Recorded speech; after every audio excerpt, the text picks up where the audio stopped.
je vais te montrer comment écrire ta première classe Apex avec VS Code. Pour cela, je me base sur Trailhead, création d'une classe Apex. Je te mets le lien dans la description en dessous de la vidéo. Je suis dans VS Code. Si tu n'as pas encore VS Code, je te mets le lien là-haut pour que tu puisses l'installer. Tu as une autre vidéo tuto qui en parle. Là, si tu es là, c'est que tu as déjà VS Code. Donc, tu vas dans ta partie gauche, tu vas aller dans Force App, Main, Default, et ensuite Classe. Tu cliques sur Classe. Ensuite, clic droit de la souris, et vers le milieu, tu vas voir SFDX Create an Apex Class. Clique dessus. Là, tu mets le nom de la classe. Ensuite, tu tapes sur Entrée. Encore Entrée. Et voilà, tu viens de créer ta première classe. Maintenant, je vais enlever les lignes du milieu et mettre une méthode à la place. Cette méthode correspond à une action que tu peux faire, que ta classe peut faire. Donc, je vais te la décrire. Ici, sur la première ligne donc, de cette méthode UpdateHolderAccount, ici, j'ai une requête SOQL. Je vais faire une sélection d'enregistrement dans ma base de données Salesforce. Qu'est-ce que ça fait exactement? Je prends le champ ID et description. From account, ça veut dire de la table account, de la table compte, que je crée par date de création, de façon ascendante, c'est-à-dire le plus vieux d'abord, du plus vieux au plus récent, et j'en prends que 5. Donc, je prends les 5 plus vieux comptes de ma base de données.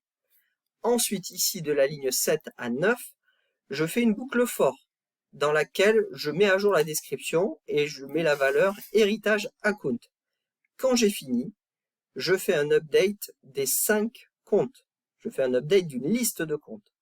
Attention, les updates, ne les fais jamais dans une boucle, ça va te causer des problèmes. Toujours en dehors d'une boucle. Une fois que c'est fait, on sauvegarde, bien sûr, mais là, ton code, il est chez toi, sur ta machine. On va le déployer sur ton org de dev. Je clique à droite sur Holder Account Utility Class, donc ma classe, et vers le bas, je clique sur SFDX Deploy Source to Org. C'est-à-dire que j'envoie mon code source vers mon org de dev Trailhead. Voilà, ça c'est fait. Maintenant, je vais tester, je vais invoquer mon code pour l'exécuter, pour que l'action se fasse. Comment je fais ça? Je reviens dans mon org. Je clique ici sur mon écrou et je vais aller dans la Developer Console. Une fois dans la Developer Console, ici, je vais cliquer sur Debug, puis Open Execute Anonymous Windows. Là, je vais invoquer ma méthode. Comment je fais ça? Je donne le nom de ma classe, HolderAccountUtility. Si je regarde ma classe, HolderAccountUtility. Et ma méthode s'appelle UpdateHolderAccount. UpdateHolderAccount. Donc, c'est le nom de ma classe, point, le nom de ma méthode, parenthèse ouvrante, parenthèse fermante. J'exécute ça.